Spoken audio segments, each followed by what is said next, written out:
अस्सलामु अलैकुम वरहमतुल्लाहि वबरकातुहू। आज हम बात करेंगे कि हाइब्रिडाइजेशन मॉलिक्यूल्स की शेप को कैसे एक्सप्लेन करती है। थोड़ा सा इंट्रोडक्शन इसके बारे में पिछली वीडियो में हो चुका है, इसलिए डायरेक्टली शुरू करते हैं। हम सबसे पहले बात करते हैं उन मॉलिक्यूल्स की जिनको वेस्पर के अकॉर्डिंगली हमने AB2 टाइप कहा था। उनके अंदर हाइब्रिडाइजेशन जो पाई जाती है वो SP हाइब्रिडाइजेशन होती है। तो SP हाइब्रिडाइजेशन के क्या मतलब हैं? देखिए, ये बहुत ही आसान कॉन्सेप्ट है, इसको बिल्कुल भी मुश्किल नहीं लेना चाहिए। SP हाइब्रिडाइजेशन से मुराद कि एक s ऑर्बिटल और एक p ऑर्बिटल हाइब्रिडाइज होंगे, आपस में मिक्स करेंगे और उसके नतीजे में जो है वो मॉलिक्यूल फिर आगे अपनी बॉन्डिंग जो है मुकम्मल करेगा। इसमें जो एग्जांपल हमारे पास है, जैसा कि बेरिलियम क्लोराइड। अब बेरिलियम क्लोराइड में हम देखते हैं कि बेरिलियम में 4 इलेक्ट्रॉन पाए जाते हैं, configuration 1s2 2s2। According to VBT देखा जाए तो ये कोई बॉन्ड नहीं करेगा, लेकिन फिर हम क्या करते हैं, हम एक्साइटेड स्टेट बना देते हैं। और जब हम एक्साइटेड स्टेट बना देते हैं तो उसमें कन्फिग्रेशन क्या हो जाती है। अच्छा, यहाँ पे आपको फिर आगे 2px 2py और 2pz शो करना पड़ेगा, और इनमें कोई इलेक्ट्रॉन नहीं है। यहाँ से एक इलेक्ट्रॉन जंप करके यहाँ आ जाएगा, कन्फिग्रेशन हो जाएगी 1s2 2s1 2px1 और 2py1 और 2pz। अच्छा, ज़रा थोड़ा सा ख्याल करिएगा, ये बहुत ही अहम पॉइंट है। कोई भी शख्स ये सवाल कर सकता है कि VBT वैलेंसी एक्सप्लेन नहीं कर रही थी, ये जो एक्साइटेशन हुई है, एक्साइटेशन के नतीजे में अब ये 2 बॉन्ड कर सकता है, तो अब हाइब्रिडाइजेशन की ज़रूरत क्या है? तो हाइब्रिडाइजेशन की ज़रूरत इसलिए आती है कि ये जो हमारे सामने 2 ऑर्बिटल पार्शियली फिल्ड हैं, ये बॉन्डिंग कर सकते हैं, लेकिन जो s ऑर्बिटल है और जो p ऑर्बिटल है, इन दोनों की शेप डिफरेंट होती है और इसके साथ साथ इन दोनों का साइज भी डिफरेंट होता है। s ऑर्बिटल स्मॉलर साइज का होता है और p orbital comparatively larger size पे होता है।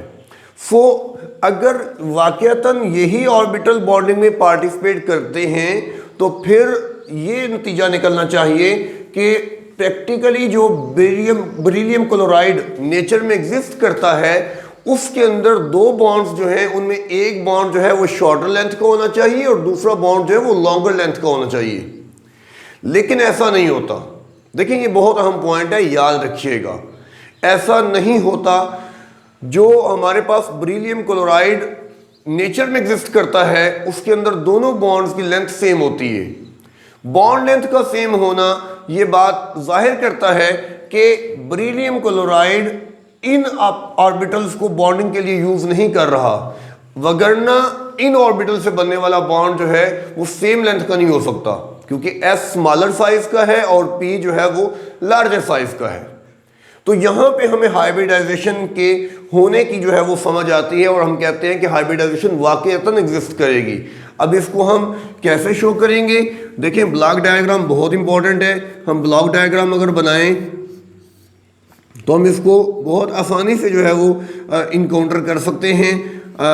ये हमारे सामने जो है ये तमाम ऑर्बिटल्स आ गए हैं। अब हम देखें, हाइब्रिडाइजेशन कर रहे हैं SP हाइब्रिडाइजेशन, तो हम यहाँ पे SP हाइब्रिडाइजेशन करेंगे और SP हाइब्रिडाइजेशन करेंगे तो देखें, ये वाला S और ये P ये आपस में मिक्स करेंगे और ये 2 ऑर्बिटल बन जाएंगे, और इनमें से एक ऑर्बिटल sp होगा और दूसरा ऑर्बिटल भी sp होगा।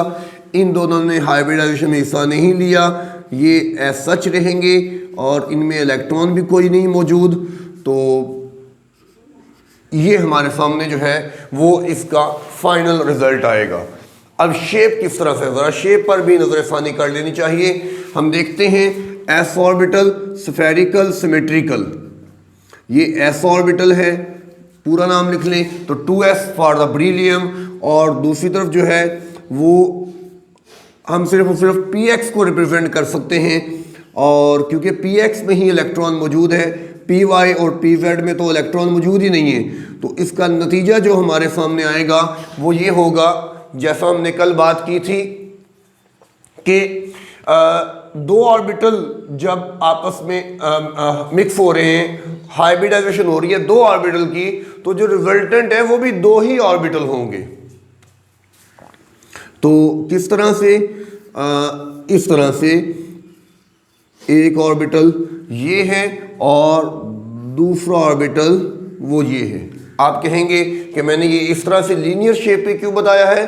तो मैं कल बता चुका हूँ, हम पहले बात कर चुके हैं कि sp हाइब्रिडाइजेशन के अंदर जो है वो लीनियर शेप बनती है।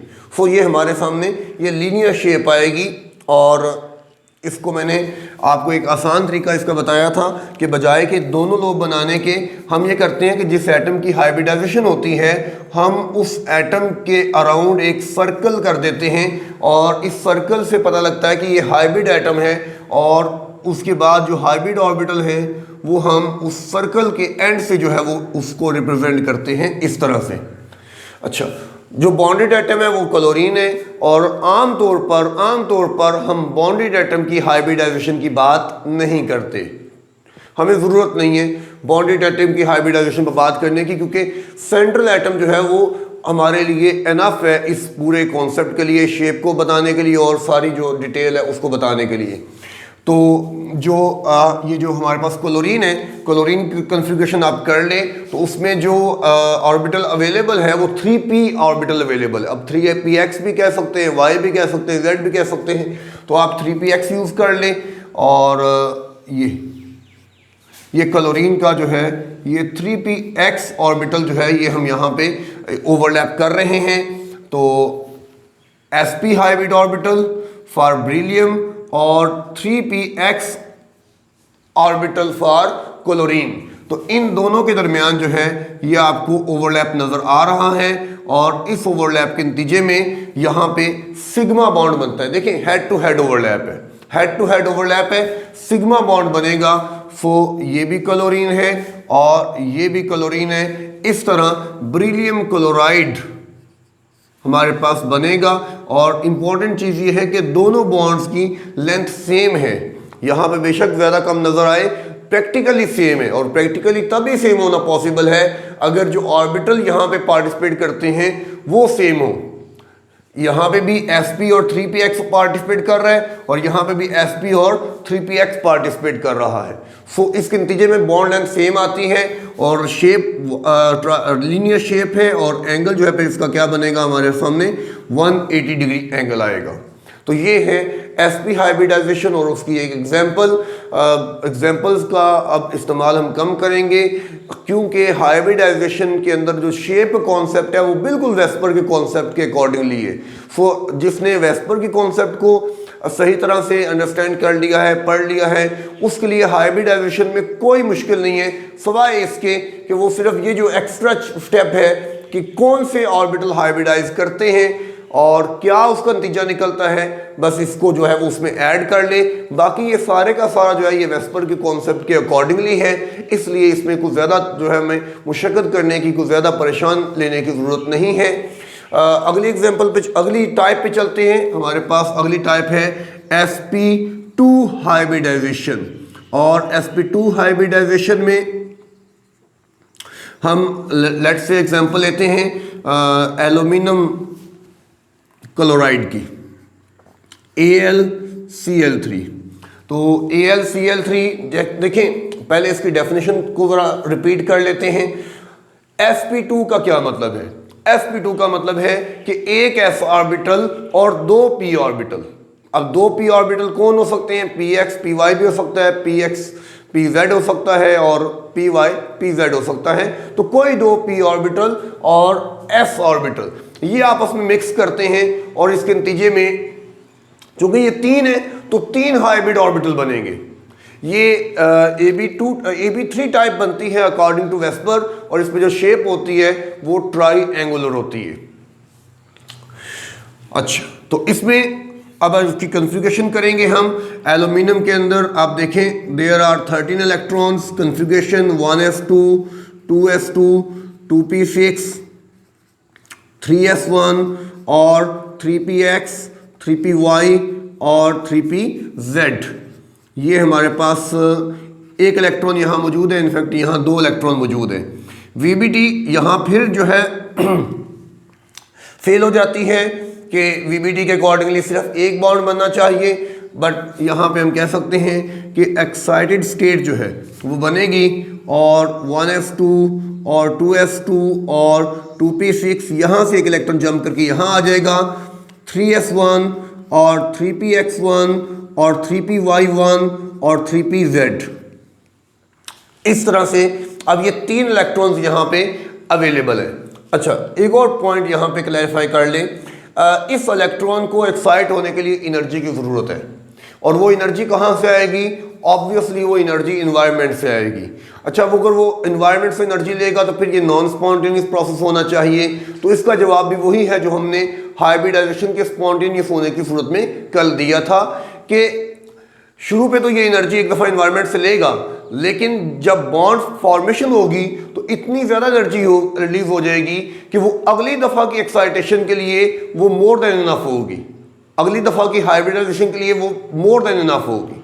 सो फर्स्ट टाइम जो है वो इन्वायरमेंट से एनर्जी लेना पड़ती है, देन ऑन जो है ये खुद अपनी एनर्जी जनरेट करता रहता है और इसे इन्वायरमेंट से फर्दर एनर्जी लेने की ज़रूरत नहीं है, लिहाजा इसमें परेशान होने वाली बात नहीं है। ये एनर्जी इन्वायरमेंट से मिलेगी या ये खुद अपने लिए जनरेट कर लेगा, ये इसके रिएक्शन को चलाने के लिए काफ़ी है। तो स्पॉन्टेनिटी का इस चीज़ का कोई असर नहीं पड़ता। अगर रिएक्शन बाय नेचर स्पॉन्टेनियस है तो ये जो प्रोसेस है ये उसको नॉन स्पॉन्टेनियस की तरफ नहीं लेके जा सकता। अच्छा, तो अब आपने इसकी हाइब्रिडाइजेशन करवानी है। ब्लॉक डायग्राम देखिएगा, हम कह रहे हैं यहाँ पे 3s है और ये हमारे पास 3py है, और सॉरी 3p है, सारे के सारे जो भी इसमें शामिल है। तो 3s और 3px और 3py और ये हमारे पास 3pz है जो एम्प्टी है इस वक्त, और जो कि बाज़ औक़ात जो है वो फिर आगे कोऑर्डिनेट कोवेलेंट बॉन्ड बनाने में भी इस्तेमाल हो जाता है। तो हम इसकी क्या करेंगे, अब हाइब्रिडाइजेशन करेंगे।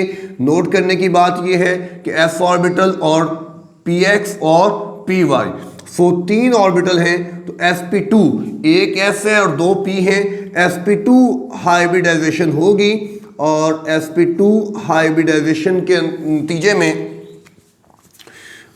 यहाँ पे हमारे सामने जो है ये 3 हाइब्रिड ऑर्बिटल बनेंगे। ये 3py जो है इसमें चूँकि हाइब्रिडाइजेशन में पार्टिसिपेट ही नहीं किया, इसको हम अलग कर देंगे। तो बाकी ये हमारे पास जो है ये sp2 हाइब्रिड ऑर्बिटल, ये भी sp2 हाइब्रिड ऑर्बिटल और ये भी sp2 हाइब्रिड ऑर्बिटल।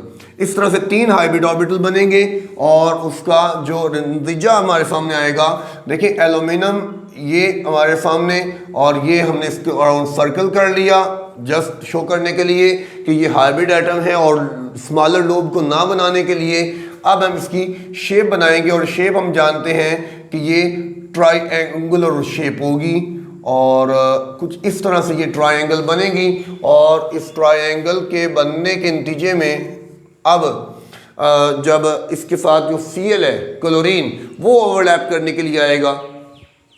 अगर Cl की बजाय यहाँ मैं हाइड्रोजन लिख लूँ तो मेरे लिए ज़्यादा शेप बताने में ज़्यादा आसानी हो जाएगी, ठीक है, क्योंकि हाइड्रोजन के अंदर हमारे पास s ऑर्बिटल होता है।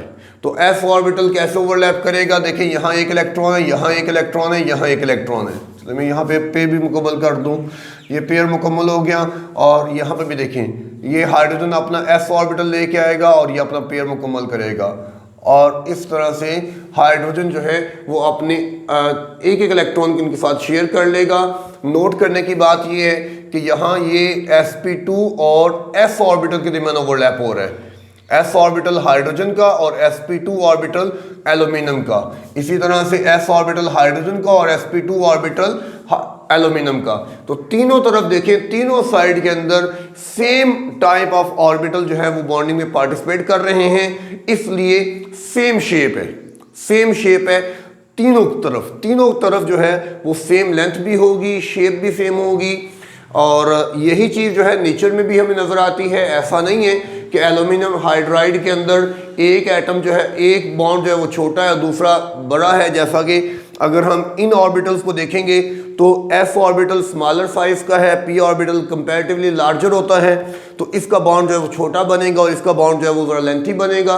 तो दो बॉन्ड जो है वो लेंथी है और एक शॉर्टर है, ऐसा नहीं है। नेचर में तीनों बॉन्ड जो है वो सेम नज़र आते हैं। फिर अगर देखें अगर हम हाइब्रिडाइजेशन नहीं करवाते तो शेप पे भी इफेक्ट होगा।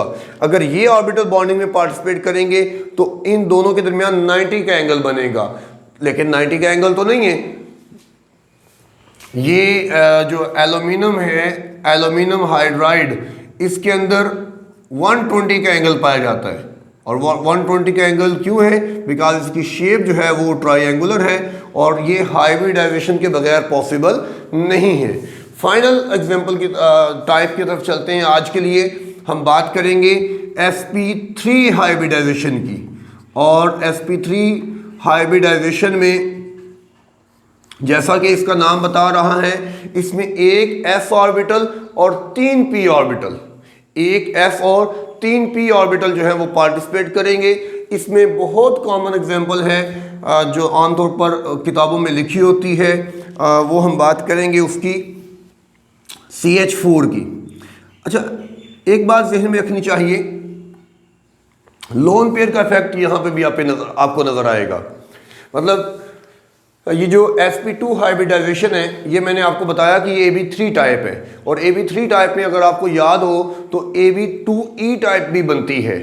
ab3 टाइप का मतलब है कि सेंट्रल एटम के अराउंड 3 इलेक्ट्रॉन पेयर है, और वो तीनों इलेक्ट्रॉन पेयर बॉन्ड पेयर भी हो सकते हैं, और उन 3 इलेक्ट्रॉन पेयर में से 2 बॉन्ड पेयर हो सकता है और एक लोन पेयर हो सकता है।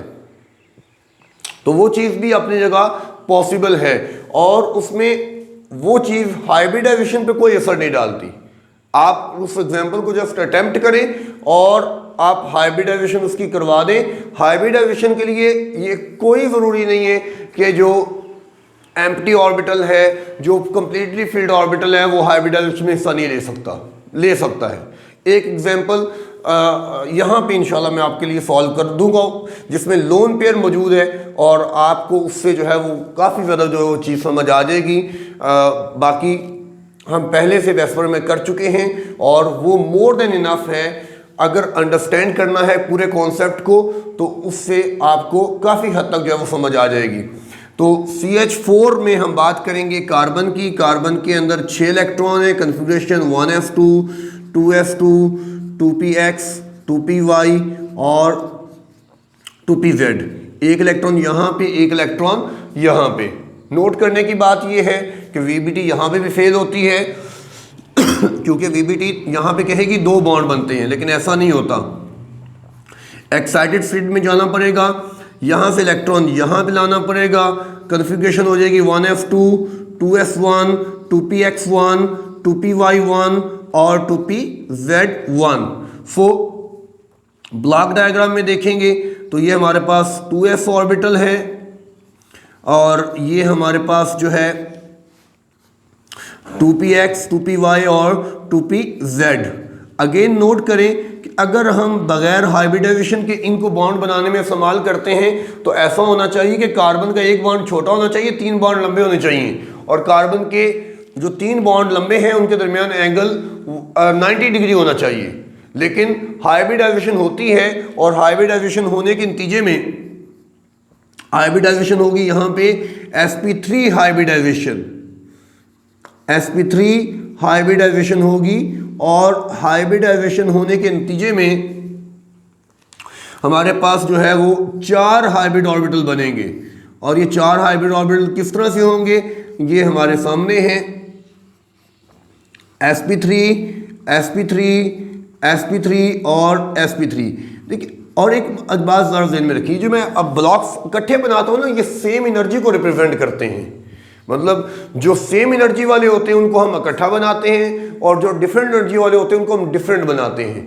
तो यहाँ से ये बात भी क्लियर कर ले कि ये इसकी एनर्जी और इनकी एनर्जी डिफरेंट है, लेकिन जब ये हाइब्रिडाइज कर जाते हैं तो फिर सबकी एनर्जी जो है वो सेम हो जाती है। और शेप जो है वो हमारे पास आ जाती है टेट्राहीड्रल। टेट्राहीड्रल शेप बनती है और टेट्राहीड्रल शेप के अंदर हम जानते हैं कार्बन किस तरह से होता है, ये और कुछ अंदाजे के साथ जो है हम इसको अटेम्प्ट कर लेते हैं। एग्जैक्ट जो है वो इसको बनाना हमारे लिए पॉसिबल नहीं होता, क्योंकि टेट्राहीड्रल जो शेप है ये 3 डायमेंशनल शेप है, ये स्पेस रिक्वायर करती है। इसके लिए थोड़ा सा चलें, मुझे ही सेंटर आप कंसिडर कर लें, तो ये एक ऊपर एटम नज़र आ रहा है आपको, ठीक है, और एक एटम आपको ये नज़र आ रहा है, ठीक है। तो 2 एटम तो मेरा जो सेंटर है इसके अराउंड है, लेकिन तीसरा एटम इस सेंटर की इस तरह से अराउंड नहीं है, मतलब इसी लाइन के अंदर नहीं होगा, बल्कि वो ये आगे की तरफ निकला हुआ होगा, और चौथा जो है वो बैक साइड पे होगा, ठीक है। इसको कहते हैं इन द प्लेन। ये जो मतलब जो 2 एटम आपको यहां नजर आए हैं ये इन द प्लेन है, ठीक है, या अलोंग द प्लेन है, और ये आउट ऑफ द प्लेन है और ये इनटू द प्लेन है। तो आउट ऑफ द प्लेन और इनटू द प्लेन जो है ये 3 डायमेंशनल शेप को रिप्रेजेंट करता है, ठीक है। और चूंकि ये 3 डायमेंशनल को रिप्रेजेंट कर रहा है तो इसको बोर्ड पर आपने जो है वो अंदाजे के साथ ही बनाना है। अब हाइड्रोजन 4 है, तो चारों हाइड्रोजन कैसे इसके साथ ओवरलैप करेंगे, तो वो आपके सामने है। हर एक जो है वो यहाँ पे ओवरलैप कर जाएगा इस तरह से। तो अब कौन सा बॉन्ड बन रहा है, तो आप समझ सकते हैं sp3, ठीक है, सबको लिखने की जरूरत नहीं है, क्लियर हो रहा है। ये भी sp3s है, ये भी sp3s है, ये भी sp3s है, तो सारे बॉन्ड जो है वो सेम बनेंगे, और चूंकि सारे बॉन्ड सेम बनेंगे इसलिए ये क्लैरिफाई है कि कार्बन के अंदर हाइब्रिडाइजेशन एग्जिस्ट करती है, क्योंकि विदाउट हाइब्रिडाइजेशन ये पॉसिबल नजर नहीं आता। तो एंगल जो है वो अब आप बना सकते हैं, कार्बन हाइड्रोजन के दरमियान जो एंगल बनता है वो बनता है 109.5 डिग्री, और ये तभी पॉसिबल है जब हम स्पेस को कंसीडर करें, अदरवाइज प्लेन के अंदर तो इस किस्म का एंगल जो है वो पॉसिबल नहीं है, क्योंकि प्लेन में टोटल एंगल जो है वो 360 होना चाहिए, जैसा कि यहाँ पे आपको 360 बनता नजर आ रहा है। ये प्लेनर मॉलिक्यूल है, तो 3 एंगल है और 3 एंगल मल्टीप्लाई बाय 120 360 बनेगा। ये भी प्लेनर मॉलिक्यूल है, 2 एंगल है, एक एंगल ये और एक एंगल ये, और 180 मल्टीप्लाई बाय 2 360 नजर आ रहा है। लेकिन यहां आप देखेंगे तो ये 360 नहीं बन रहा, तो इसका मतलब है कि प्लेनर हो ही नहीं सकता। तो ये प्लेनर है भी नहीं, जैसा कि मैंने आपको अपने आप को एज अ कंसिडर करके जो है वो इसको करके दिखाया है। अब एक जो है वो एग्जांपल हम कर लेते हैं इसी टाइप के अंदर एक ऐसे मॉलिक्यूल की जिसके अंदर हाइब्रिडाइजेशन मौजूद है, और वो हम ऐसा मॉलिक्यूल ले रहे हैं जो उससे भी ज़्यादा कॉमन है। जैसे कि पहले हम कह चुके हैं कि मीथेन बहुत ही कॉमन एग्जांपल है, तो उससे भी ज़्यादा कॉमन एग्जांपल हमारे पास किसकी है, वो वाटर की है। पानी को हम बहुत अच्छी तरह से जानते हैं, और पानी के बगैर हमारी ज़िंदगी का जो है वो वजूद नामुमकिन सा नज़र आता है। तो पानी के अंदर ऑक्सीजन है, और ऑक्सीजन में हम जानते हैं कि 8 इलेक्ट्रॉन है। कन्फिग्रेशन क्या होती है, 1s2 2s2 2px1 2py1 और 2pz1, इस तरह 2px2 होता है।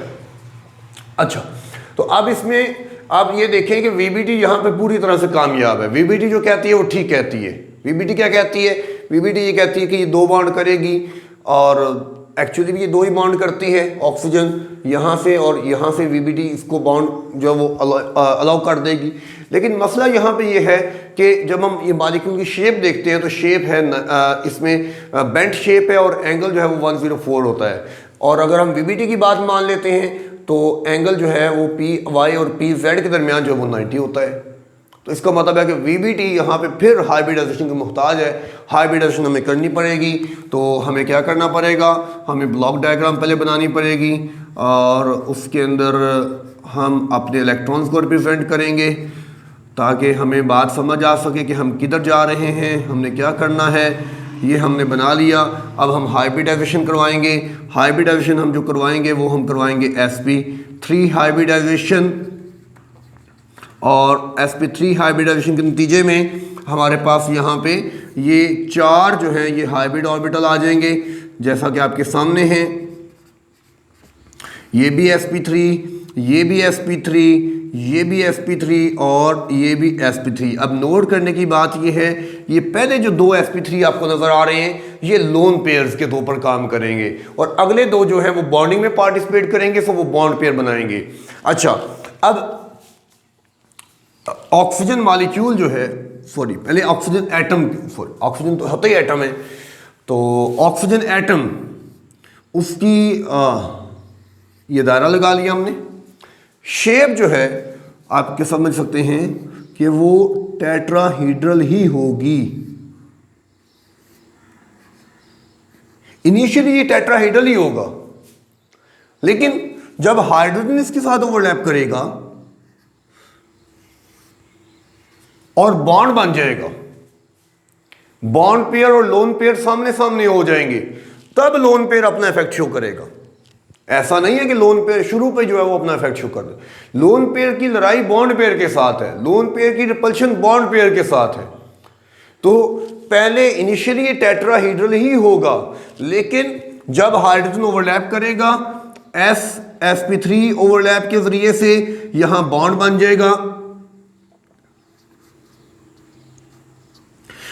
तो तब ये लोन पेयर अपना इफेक्ट शो करेगा, और लोन पेयर के इफेक्ट की वजह से जो है वो फिर ये जो एंगल जो इनिशियली 109.5 डिग्री था वो फिर सुकरेगा, कम हो जाएगा, और नतीजतन जो फाइनल मॉलिक्यूल बनेगा, फाइनल मॉलिक्यूल के अंदर